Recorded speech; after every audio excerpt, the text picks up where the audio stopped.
So I think part of the conversation that we would like to have today is really is to link what we started this morning around what does it mean to implement. So, and I think it was very lovely put with the question, I didn't get your name. Mpo put a very beautiful question earlier around when academia, vocation, and experience meet, right? And this is the panel for that. When academia, vocation, and experience meet. And part of what has happened is that the industry is an industry of working people.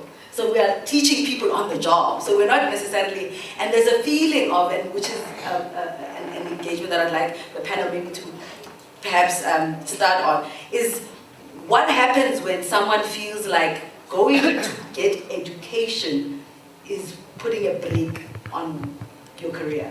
Because a lot of our, the technical and production personnel they come into the work as already practitioners.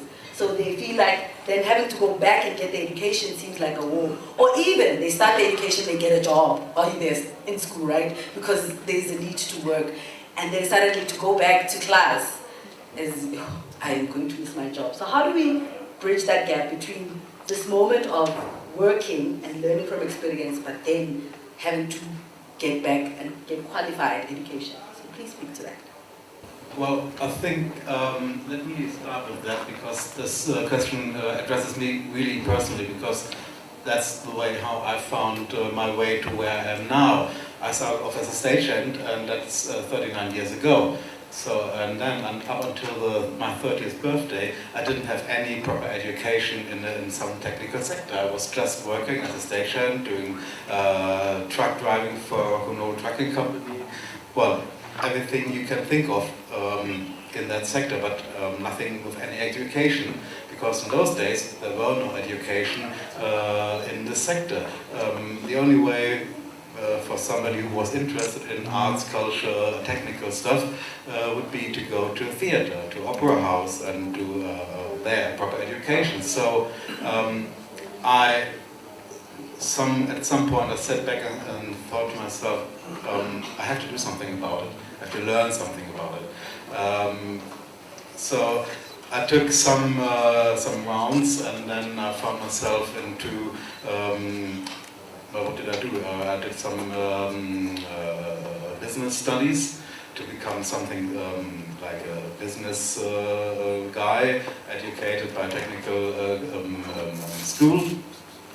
And then I worked on in the business, but with that knowledge I could start my own company, which then went broke. Well, that's the beauty of being self-employed sometimes. And then after this period of being broke, when I was able and allowed to go back into business, I then thought, okay, what I want to do is do it quickly and do whatever is possible. At that time, we in Germany had this education, technical education, as an event technician. We do apprenticeships, which take 3 years. Well, I was old in those days. I was about 40 years old, so I couldn't apply for that in those days. But I had a lot of experience, surely. So then I thought, okay, let's go one step higher, because in Germany, when you have the basic education, the basic technical education, when you did your apprenticeship, then you can become a master craftsman. And that's what I did. I then started being a master craftsman in Germany, well, then these ideas are like, okay, how do I finance that, and what will be afterwards? And I'm out of the business for quite a time, but in the end, it all worked very well. Education, that technical education is funded somehow by the government in Germany. They put in 50% of that. And yeah, also I could take it off my taxes. So in the end, I became a master craftsman. So that's the way it somehow can go. What I found interesting was when I heard Willem Westerman saying, this is a young industry. We know that it has been an industry for a long time, maybe not regulated here or there, but saying it's a young industry.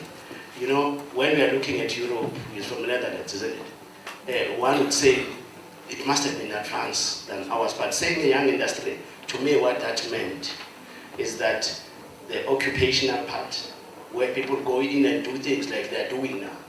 Because, and when I'm addressing this, we at the back of our minds, as long as we also think about the fourth industrial revolution, where we know that jobs will be shared. Marco even said, hey, some people won't be lifting things because you just press something and it lifts. So, to me, what that means is that it means, if you're saying it's a young, is that maybe from an occupational point of view, we are moving and it's developing very fast. Because people are not waiting for the academic side. The academic is slow in catching up. So if we have this occupation, the academic and the experience together moving as well, that's where you'll say, it's matured.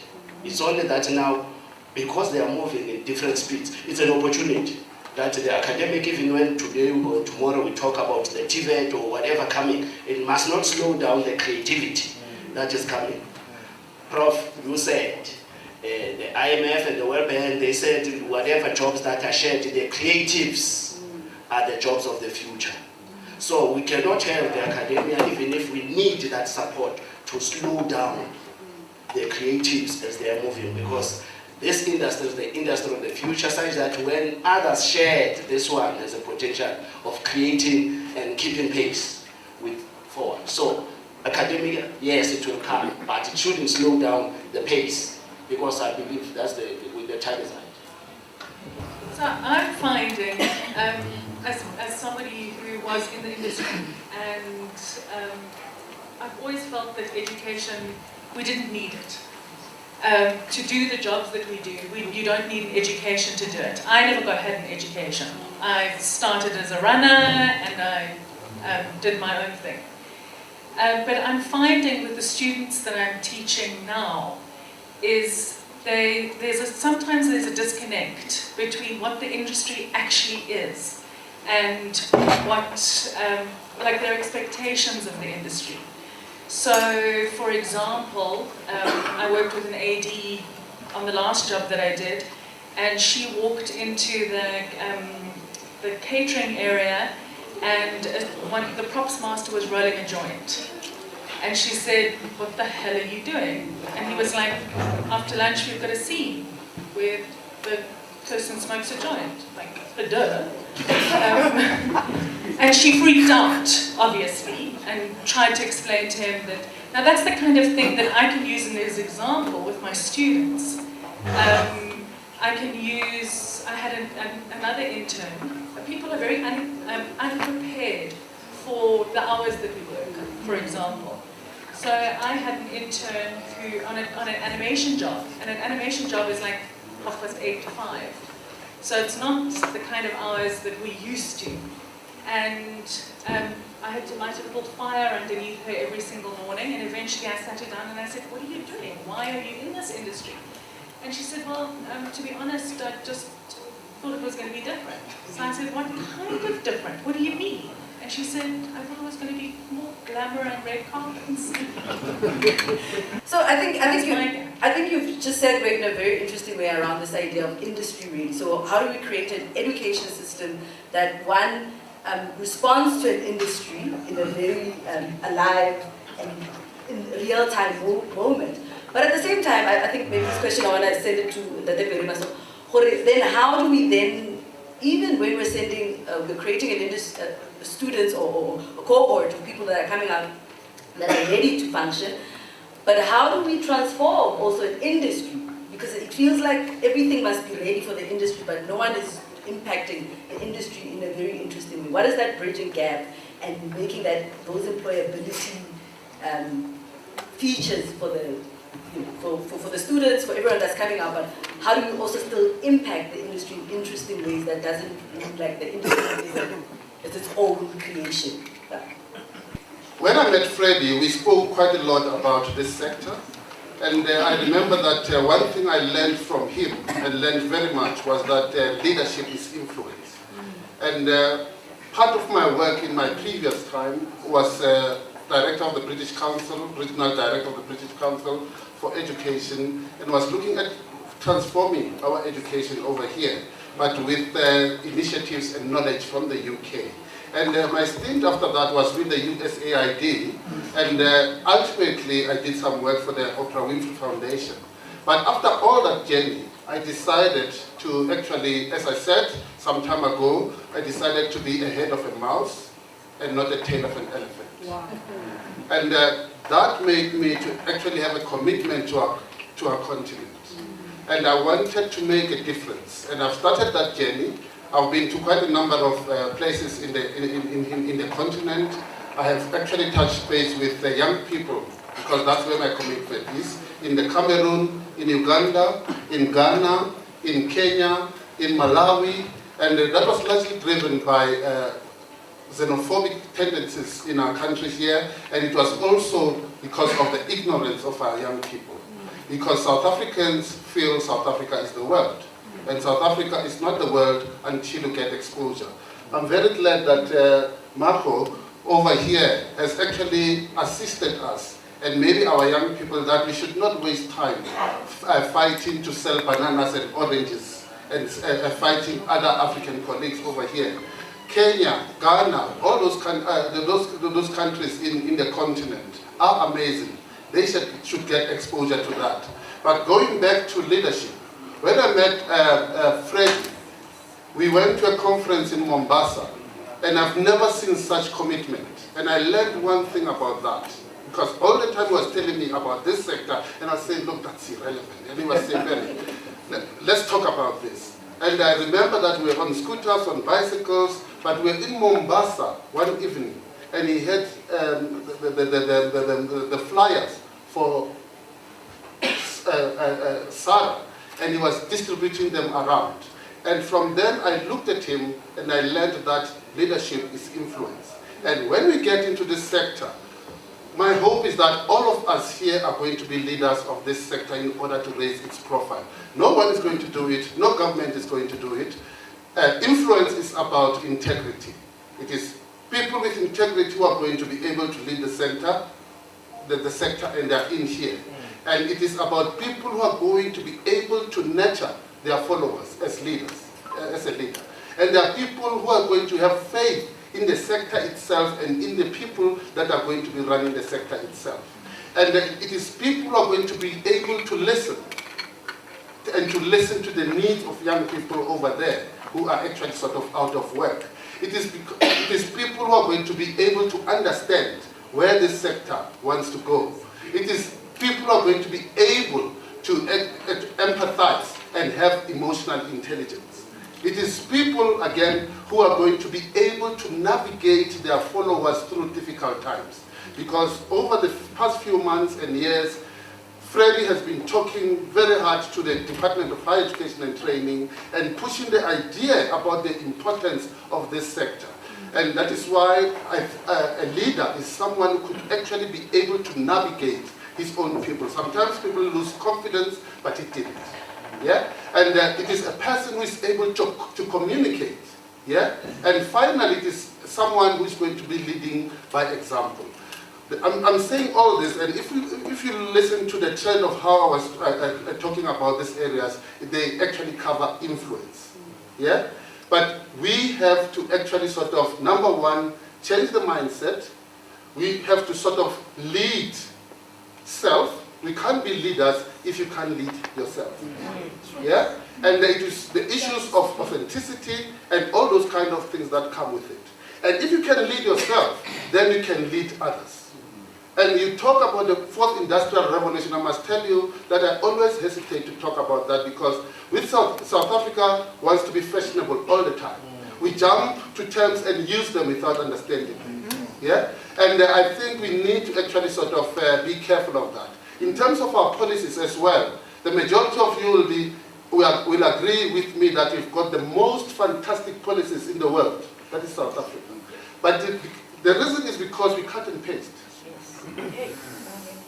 The reality is that all the wonderful things that we have spoken about, that we speak about, when you go to the real world in Soweto, you don't find them happening. There was talk about technical colleges, technical vocational education and training colleges. The reality is, do we understand the student of today? Do we understand our children?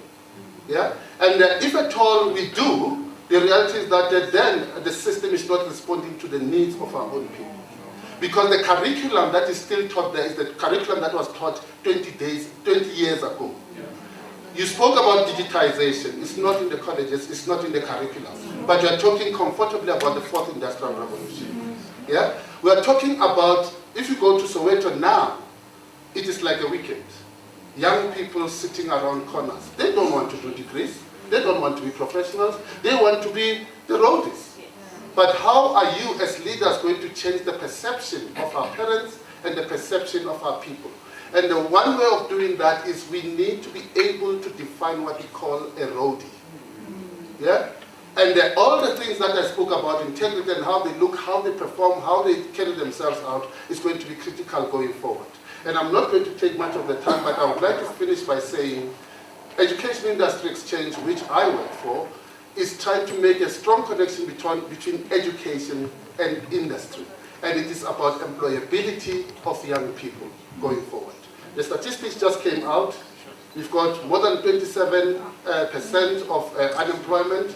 We've got more than 50% of unemployed youth. And we need to be real about that. And that is why we're not going to speak in theory about what we can do about this and that. It is about how are we going to make a dent on that kind of percentage.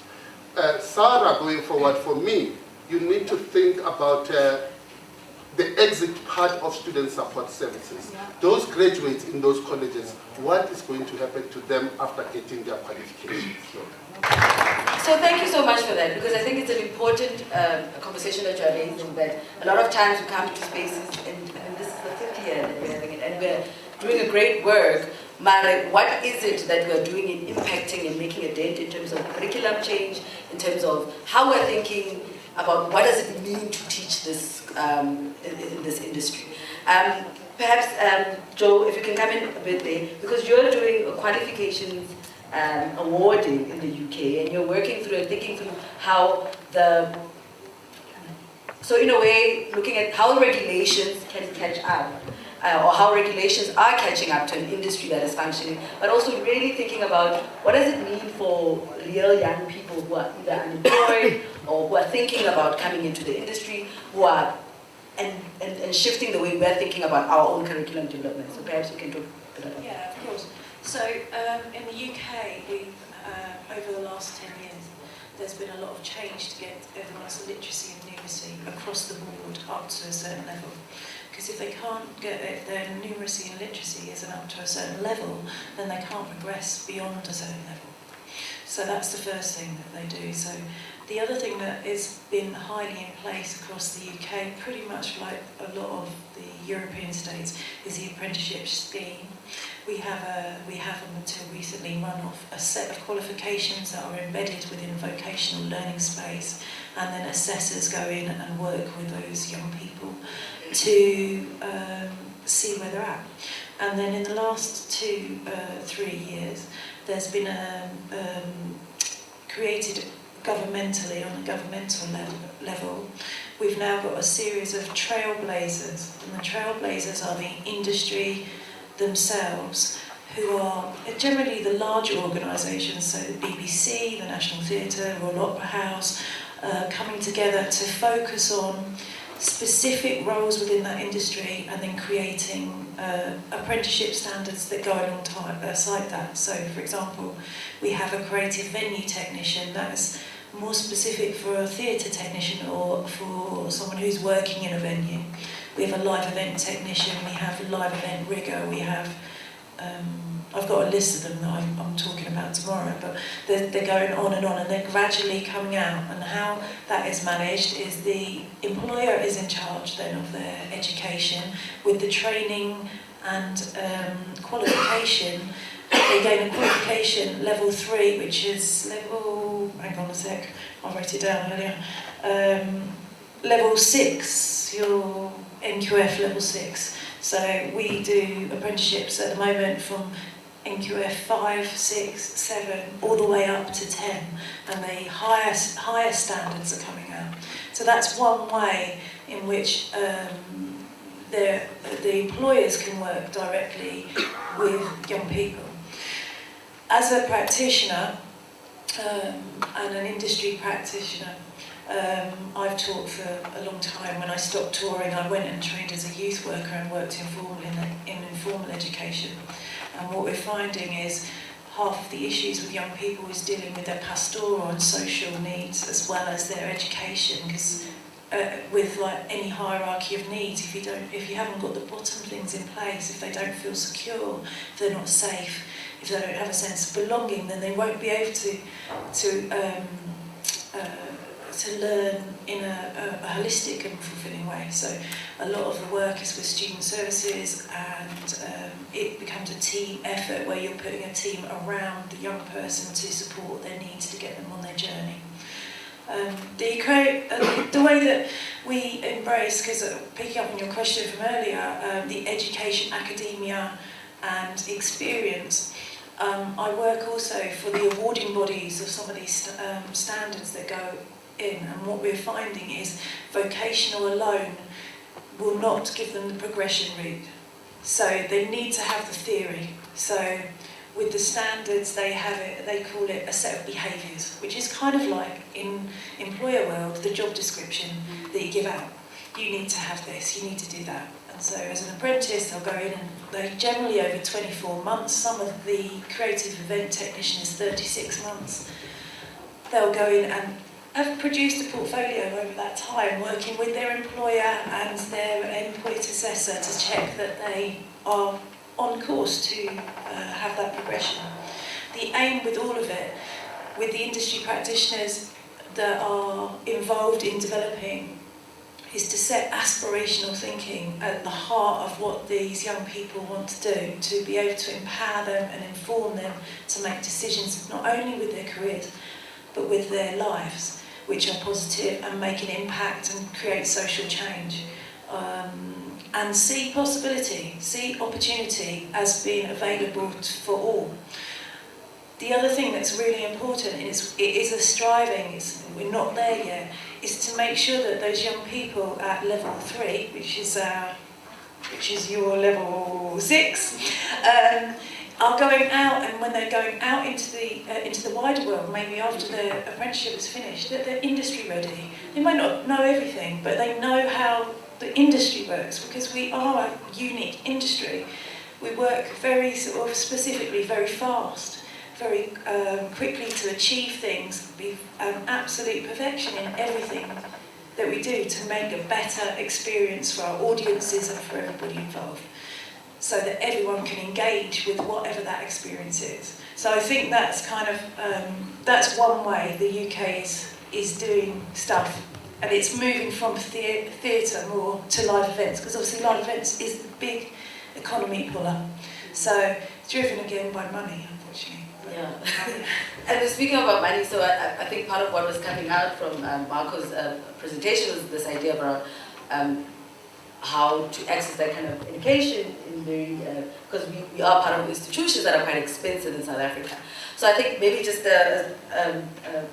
Dumisani, just very quickly, because I want to open it up to the conversation to the audience, that perhaps to think about an innovative ways around training, because as we're hearing, that training is quite expensive in and of itself, and to try and attend a university and then you don't have the money to do it, and then there is no NSFAS, and then fees are not falling, and all of that. And what are those conversations that we're having? And also Sarah is doing something, but we need to support it in a way that makes that qualification move from where it is right now to a higher level of all of that. So perhaps just to speak about innovative ways of training that we can think about, and very quickly if you could do it, and Falco if you can come in, and then we're going to open it up to the audience. So please start thinking about what are you thinking, what are your questions, and let's go.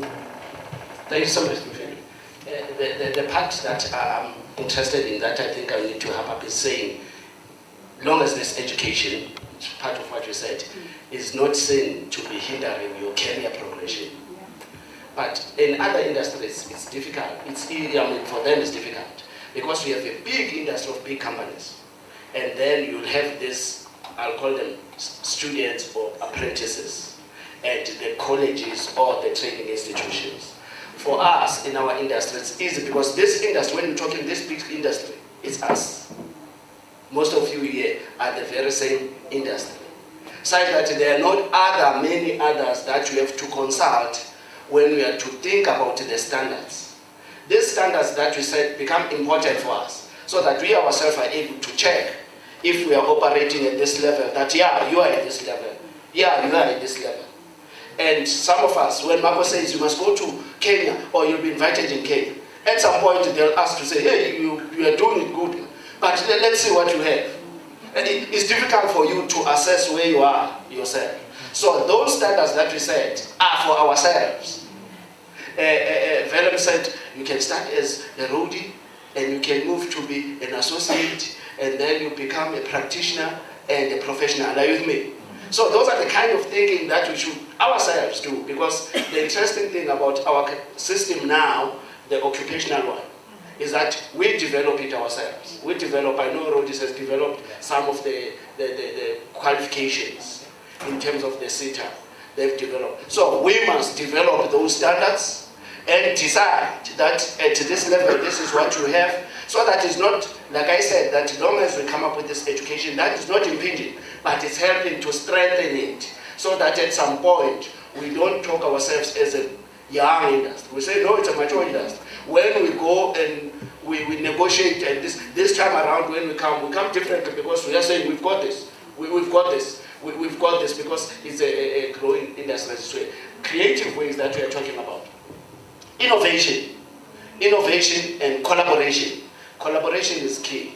In some conferences, I think it even emerged in the last year, not the past year, that other year, in Rhodes, where in the conference, there was this thing of saying collaboration is key, of saying that training, if we have here, we can collaborate with all the other countries, but maybe to borrow from an innovation from another sector that I just picked to look at what they did. They said, I'll also borrow from Marco, he said there are no technicians in Kenya, but equally in South Africa we'll find that we are lacking technicians, isn't it? We've got operators and practitioners, but guy would come and say, I'm a technician, we will find that we are lacking. So what we'll be doing, because especially Sarah is inviting others, is that when we look at that qualification, we don't look at it also as only as a South African. We market it so that it becomes an African. Because most of you will find the qualifications will be borrowing, someone said will be borrowing from outside. In that sector, particularly on property and this, they get to be involved. They thought about that qualification so that it cuts across, so that anybody, when we are done, we have gone through that qualification, that we have planned, we know that it's known throughout the continent.